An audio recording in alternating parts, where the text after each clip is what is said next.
In a galaxy far, far away, there are big, ugly, scary monsters that lurk beneath the waters of the different planets.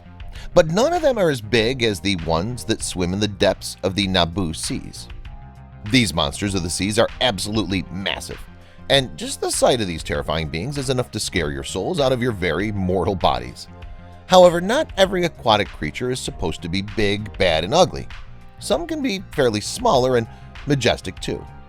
Also, Star Wars wouldn't be Star Wars without a wide variety of its critters, creatures, monsters, and menaces. So, with that being said, welcome back to Factaholic.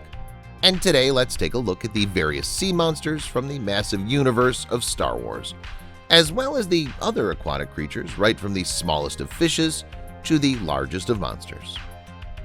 Number 8. Scalefish, 4 to 10 feet.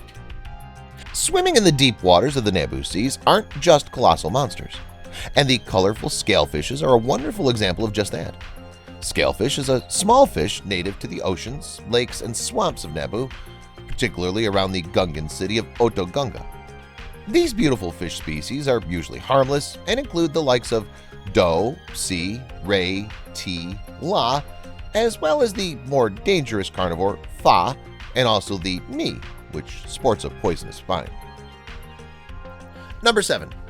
Mancala Eels, 10 to 20 feet. If you've ever heard about the vicious electric eels of South America, the Mancala eels are the Star Wars version of that. The only difference here is that these eels are way more massive. The Mancala eels, just as their name suggests, is a predatory eel species found in the ocean planet of Mancala. Also, as you can see here, these green giants glow. That actually makes them look rather elegant, don't they? Well, not quite. Those eyes look rather creepy and the rows of teeth are quite potent. Number 6. Nas Monster, 26 feet. The creature that was referred to as the huge, slimy cave monster. Yes, that's the Nas Monster.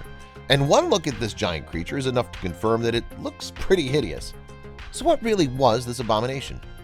Well, Nas monsters were large aquatic creatures that dwelled in the freshwater lakes, underground rivers, and sinkholes of the planet Utapau. The paddle-like limbs that you see are rather reminiscent of the ancient mosasaurs. The rest of the body is rather crazy looking, especially the head part and those large green eyes. Kinda creepy. Number 5. Aqua, 40 to 50 feet. The Aqua is one creature that fulfills one of my fantasies of seeing a manta ray fly, and it does it really quite well. But interestingly, despite their appearances, they're actually called air whales, which is quite weird, but I'm not complaining. I mean, we don't always see whales flying in the air after all. Now, according to official descriptions, these majestic creatures were huge winged cetaceans, a species of whale native to both the oceans and skies of the planet Camino. As their name suggests, Aquas, which is probably short for air whales, are capable of both swimming and flying. To achieve that, they use their massive wingtips to propel them through either water or air. Because of that, they were also used as mounts by the Kaminoans. Number 4. Opie Sea Killer, 65 feet. Big gooberfish, Hujo teeth. The Opie Sea Killer is basically an amalgamation of evolutionary traits found in other animals. Like a crustacean, it has arms and limbs, but also has the massive hinged jaws of other fishes. So the Opie was kind of like a fish crustacean, simply put, a hybrid of both. Now, I can't stress on the fact that how massive this beast of a monster is. But what really stands out for me is the fact that it has an extremely long tongue that functions exactly in the same way like that in the chameleon. Now that's just nuts. Number 3. Colo Clawfish, 132 feet. Man, this right here is one hell of a fish. The Colo Clawfish is a colossal fish that's bigger than any living creature on Earth and looks more of a nightmare than a fish.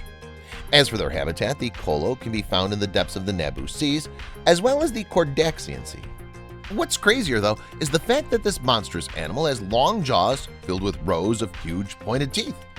Apart from that, the Colo's forelegs end in wicked claws, and sharp protrusions extend from its luminescent tail. Yeah, it glows, fellas. And if that wasn't enough, they even have a set of venomous fangs that they use to stun their prey. Quite the package, if you ask me. Number 2.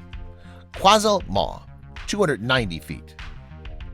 Lurking at the bottom of the swamps of Rhodia is the absolutely massive Quasal Maw, a fierce creature large enough to swallow a humanoid whole with much ease. As you can see, it looks quite freaky, and it doesn't only stop at the insane size. The bioluminescent markings, the cave-like mouth, the yellow eyes, they all actually combine to make these giant aquatic slugs literal freaks, even in Star Wars terms. So we're at the finish line now, and no other sea monster from Star Wars even comes close to this next bad boy right here. Number 1. Sando Aqua Monster, 650 feet. A fearsome leviathan lurking the waters of Naboo, the Sando Aqua Monster is named for its humongous size and monstrous appetite. In fact, the Sando Aqua Monster were the largest carnivorous aquatic mammals living in the oceans of Naboo. These enormous muscular predators had mouths so huge they could swallow most other creatures, or even a Gungan sub, in a single gulp. Thanks to their sharp teeth, they were also the only predators capable of biting through the hard shells of the Opie Sea Killers. The Sando Aqua Monster is a beast among beasts and the largest aquatic creature in the entire Star Wars continuity. So, that was all for today, folks. We hope you enjoyed the video. If you want to keep watching more videos like these, don't forget to like and subscribe. This is Factaholic, and we'll see you around with another new video. Until then, take care and hope you have a good time ahead.